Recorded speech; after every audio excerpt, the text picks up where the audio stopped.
ലോക ചരിത്രത്തിലെ തന്നെ കറുത്ത ദിനമായി മാറിയ ഒരു ദിവസമായിരുന്നു 2004 ഡിസംബർ 26-ാം തീയതി.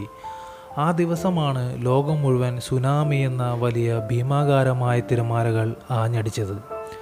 അതുവരെയും അധികമാരും കേൾക്കാത്ത വ്യത്യസ്തത നിറഞ്ഞ ഒരു പേര് തന്നെയായിരുന്നു സുനാമി. കടൽ ഉഗ്രശക്തിയോടെ കരയിലേക്ക് ആഞ്ഞടിച്ചു മനുഷ്യരുടെ ജീവൻ അപഹരിക്കുന്ന നേർക്കാഴ്ച. എങ്ങും നിലവിളിയുടെയും കൂട്ടക്കരച്ചിലിൻ്റെയും ഉള്ളുലയ്ക്കുന്ന ഭീകര കാഴ്ചകൾ. 2004 ഡിസംബർ 26 ഞായറാഴ്ച രാവിലെ ഇന്തോനേഷ്യയിലെ സുമാത്ര ദ്വീപിൻ്റെ തീരത്തുണ്ടായ ശക്തമായ കടലിനടിയിലെ ഭൂകമ്പമാണ് 2004 ഇന്ത്യൻ മഹാസമുദ്ര സുനാമിക്ക് കാരണമായത്. ബോക്സിംഗ് ഡേ സുനാമി എന്നും ഇത് അറിയപ്പെടുന്നു. 9.1 തീവ്രത രേഖപ്പെടുത്തിയ ഭൂകമ്പം ഇന്ത്യൻ ഓസ്ട്രേലിയൻ ടെക്ടോണിക് പ്ലേറ്റുകൾ കൂടിച്ചേരുന്ന 900 മൈൽ നീളമുള്ള ഒരു വിള്ളൽ രേഖയെ തകർത്തു. ഭാരം കുറഞ്ഞ ഒരു ഭൂഖണ്ഡാന്തര പ്ലേറ്റിനടിയിൽ ഒരു കനത്ത സമുദ്ര പ്ലേറ്റ് വഴുതി വീഴുന്നിടത്ത് സംഭവിക്കുന്ന ശക്തമായൊരു മെഗാത്രസ്റ്റ് ഭൂകമ്പമായിരുന്നു അത്. ഭൂകമ്പം സമുദ്രത്തിൻ്റെ അടിത്തട്ട് പെട്ടെന്ന് 40 മീറ്ററോളം ഉയർന്നു. ഇത് ഒരു വലിയ സുനാമിക്ക് കാരണമായി. ഭൂകമ്പത്തിന് 20 മിനിറ്റിനുള്ളിൽ 100 അടി ഉയരമുള്ള നിരവധി തിരമാലകളിൽ ആദ്യത്തേത് ബന്ദ ആഷയുടെ തീരത്ത് ആഞ്ഞടിച്ചു. 100,000-ലധികം ആളുകൾ കൊല്ലപ്പെടുകയും നഗരത്തെ അവശിഷ്ടങ്ങളാക്കി മാറ്റുകയും ചെയ്തു. തുടർന്ന് തുടർച്ചയായി സുനാമി തിരമാലകൾ തായ്ലൻഡ്, ഇന്ത്യ, ശ്രീലങ്ക എന്നിവിടങ്ങളിലെ തീരപ്രദേശങ്ങളിൽ ആഞ്ഞടിച്ചു. 10,000-കണക്കിന് ആളുകൾ കൊല്ലപ്പെട്ടു. 8 മണിക്കൂറിന് ശേഷം ഇന്ത്യൻ പ്രഭവ കേന്ദ്രത്തിൽ നിന്ന് 5,000 മൈൽ അകലെ സുനാമി ദക്ഷിണാഫ്രിക്കയുടെ തീരത്ത് അവസാന നാശനഷ്ടങ്ങൾ വരുത്തി. മൊത്തത്തിൽ ഏകദേശം 2,30,000-ഓളം ആളുകൾ കൊല്ലപ്പെട്ടു. ഇത് ആധുനിക ചരിത്രത്തിലെ ഏറ്റവും മാരകമായ ദുരന്തങ്ങളിലൊന്നായി ഇത് മാറി. 2004 ഡിസംബർ 26 നിരവധി ആളുകളാണ് ഈ സുനാമി ദുരന്തത്തിൽ ജീവൻ നഷ്ടപ്പെടുകയും സ്വന്തം ബന്ധങ്ങൾ നഷ്ടപ്പെടുകയും കുടുംബങ്ങൾ ഇല്ലാതാവുകയും ചെയ്തത്. ഇന്തോനേഷ്യയിലെ സുമാത്രയിൽ നിന്നും രൂപം കൊണ്ട ഒരു ഭീമാകാരമായ സുനാമി തിരമാലകൾ ഇന്ത്യൻ തീരദേശ ഗ്രാമങ്ങളിൽ നിരവധി നാശനഷ്ടങ്ങളാണ് ഉണ്ടാക്കിയത്. ഇന്ത്യൻ തീരദേശ ഗ്രാമങ്ങളിൽ 10,000-ലധികം പേരുടെ ജീവൻ നഷ്ടമാവുകയും നിരവധി കുടുംബങ്ങൾ കടൽ കവർന്നെടുക്കുകയും ചെയ്തു.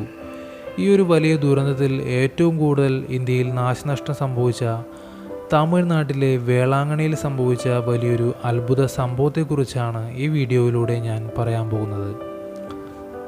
സുനാമി തിരമാലകൾ തമിഴ്നാട്ടിലും വേളാങ്കണ്ണി തീരദേശ ഗ്രാമങ്ങളിലും ആഞ്ഞടിച്ചപ്പോൾ ജീവൻ നഷ്ടപ്പെട്ട ആയിരക്കണക്കിന് ആളുകളുടെ മനുഷ്യ ശവശരീരങ്ങളുടെ ഇടയിൽ നിന്നും ജീവൻ്റെ തുടിപ്പുകളോടെ എഴുന്നേറ്റ് വന്ന ആൻ്റണി പ്രവീണിൻ്റെ കഥ. സ്വന്തം ബന്ധങ്ങളെല്ലാം നഷ്ടപ്പെട്ട് കടൽ കവർന്നെടുത്തുകൊണ്ട് പോയപ്പോൾ ദൈവം ബാക്കി വെച്ച ഒരു ജീവൻ്റെ കഥ. 2004 വിനാശകരമായ സുനാമി ദുരന്തത്തിലെ ഏറ്റവും വിസ്മയകരവും അതേസമയം അതീവ ദുഃഖകരവുമായ അതിജീവന കഥകളിലൊന്നാണ് മരണത്തിൻ്റെ വക്കിൽ നിന്ന് കൂട്ട ശവസംസ്കാരത്തിന് തൊട്ടുമുമ്പ് ജീവനിലേക്ക് തിരിച്ചു വന്ന ആൻ്റണി പ്രവീണിൻ്റെ കഥ. സുനാമി ആഞ്ഞടിച്ച തമിഴ്നാട്ടിലെ തീർത്ഥാടന കേന്ദ്രമായ വേളാങ്കണ്ണിയിലാണ് ഈ അത്ഭുതം നടന്നത്. ചെന്നൈയിൽ നിന്നുള്ള ഒരു ദിവസവേതന തൊഴിലാളിയായിരുന്നു പ്രവീണിൻ്റെ പിതാവ്.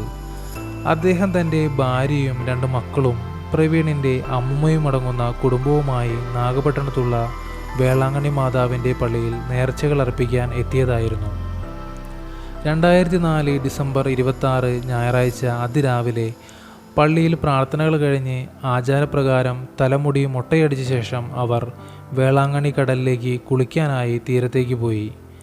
ആ സമയത്താണ് കടലിൽ നിന്നും രാക്ഷസ തിരമാലകൾ തീരത്തെ വിഴുങ്ങിയത്. പാഞ്ഞടുത്ത ഭീകര തിരമാലകളിൽ അകപ്പെട്ട് പ്രവീണിൻ്റെ മാതാപിതാക്കളും സഹോദരിയും കടലിലേക്ക് ഒലിച്ചുപോയി. വേളാങ്കണ്ണി കടപ്പുറത്തെ കച്ചവടക്കാരും കച്ചവട സ്ഥാപനങ്ങളും വാഹനങ്ങളും വഞ്ചികളും ബോട്ടുകളുമെല്ലാം കടൽ തിരമാലയിൽ തകർന്ന് എങ്ങും കൂട്ടക്കരച്ചിലും നിലവിളിയും. മൃതശരീരങ്ങൾ ഓരോന്നായി കടലിൽ ഒഴുകി നടക്കുന്നു. എങ്ങും ഉള്ളുലയ്ക്കുന്ന കാഴ്ചകൾ. ലോകം അതുവരെയും കാണാതെയിരുന്ന ആ ഭീകര കടൽക്ഷോഭത്തിന് ശേഷം ആൻ്റണി പ്രവീണിനെ ജീവനറ്റ നിലയിലാണ് രക്ഷാപ്രവർത്തകർക്ക് കടൽ തീരത്തു നിന്നും കണ്ടെത്തിയത്. പൂർണ്ണമായും അബോധാവസ്ഥയിലായിരുന്ന അവൻ മരിച്ചുവെന്നുറപ്പിച്ച് വേളാങ്കണ്ണിയിലെ താൽക്കാലിക ആശുപത്രിക്ക് സമീപം മറ്റ് 35 സുനാമി ഇരകളുടെ മൃതദേഹങ്ങൾക്കൊപ്പം കൂട്ടമായി അടക്കം ചെയ്യാനായി കുഴി കുത്തിയ ശേഷം അരികിൽ കിടത്തിയിരിക്കുകയായിരുന്നു. എന്നാൽ കുഴിയെടുക്കുവാൻ വന്നവർ മൃതദേഹങ്ങൾ ഓരോന്നായി സംസ്കരിക്കാൻ ഒരുങ്ങുന്നതിനിടെ ആ മൃതദേഹങ്ങളുടെ കൂട്ടത്തിൽ നിന്നും ആൻ്റണി പ്രവീണിൻ്റെ കൈകാലുകൾ അനങ്ങുകയും പെട്ടെന്ന് അവൻ എഴുന്നേറ്റിരിക്കുകയും കണ്ണുകൾ തുറക്കുകയും ചെയ്തു. ഈ ദൃശ്യം കണ്ട് അവിടെയുണ്ടായിരുന്ന ആശുപത്രി ജീവനക്കാരും രക്ഷാപ്രവർത്തകരും കുഴിയെടുക്കാൻ വന്നവരുമെല്ലാം ഒരുപോലെ ഭയപ്പെട്ട് ഞെട്ടിവിറയ്ക്കുകയും അത്ഭുതപ്പെടുകയും ചെയ്തു. ഉടനെ തന്നെ അവനെ ആശുപത്രിയിൽ പ്രവേശിപ്പിച്ചു. മരണത്തിൽ നിന്നും പ്രവീൺ അത്ഭുതകരമായി രക്ഷപ്പെട്ടെങ്കിലും അവനെ നേരിടേണ്ടി വന്ന മാനസിക ആഘാതം വളരെ വലുതായിരുന്നു. ആശുപത്രിയിൽ എത്തിയ ഉടൻ സ്വന്തം പേരും വിലാസവും പറഞ്ഞെങ്കിലും തൊട്ടു പിന്നാലെ പൂർണ്ണമായും നിശബ്ദനായിപ്പോയി.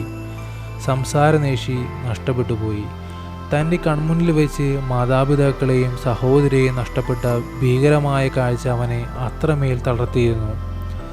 ദുരന്തത്തിന് ശേഷം കുടുംബത്തിൽ നിന്ന് അവശേഷിച്ചത് പ്രവീണും അവൻ്റെ വയസ്സായ അമ്മുമ്മയും മാത്രമായിരുന്നു.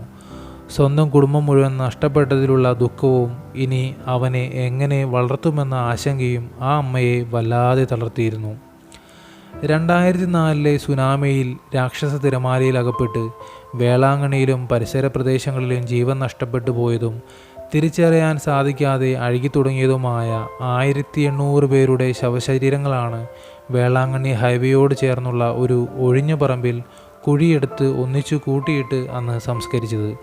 കുഴിമാടത്തിലേക്ക് സംസ്കരിക്കാൻ പോകും മുൻപ് ജീവൻ തിരികെ ലഭിച്ച ആൻ്റണി പ്രവീണിൻ്റെ ഈ സംഭവം 2004 സുനാമി ദുരന്തത്തിൻ്റെ ചരിത്രത്തിലെ ഏറ്റവും പ്രശസ്തമായ അതിജീവന കഥകളിൽ ഒന്നായി ഇന്നും ഓർമ്മിപ്പിക്കപ്പെടുന്നു. ഇനിയും ഇതേപോലെ ഒരു പ്രകൃതി ദുരന്തം ആവർത്തിക്കാതിരിക്കാൻ ഈ ലോകത്തോട് കരുണയായിരിക്കണമേ എന്ന് സർവശക്തനായ ദൈവത്തോട് നമുക്ക് പ്രാർത്ഥിക്കാം.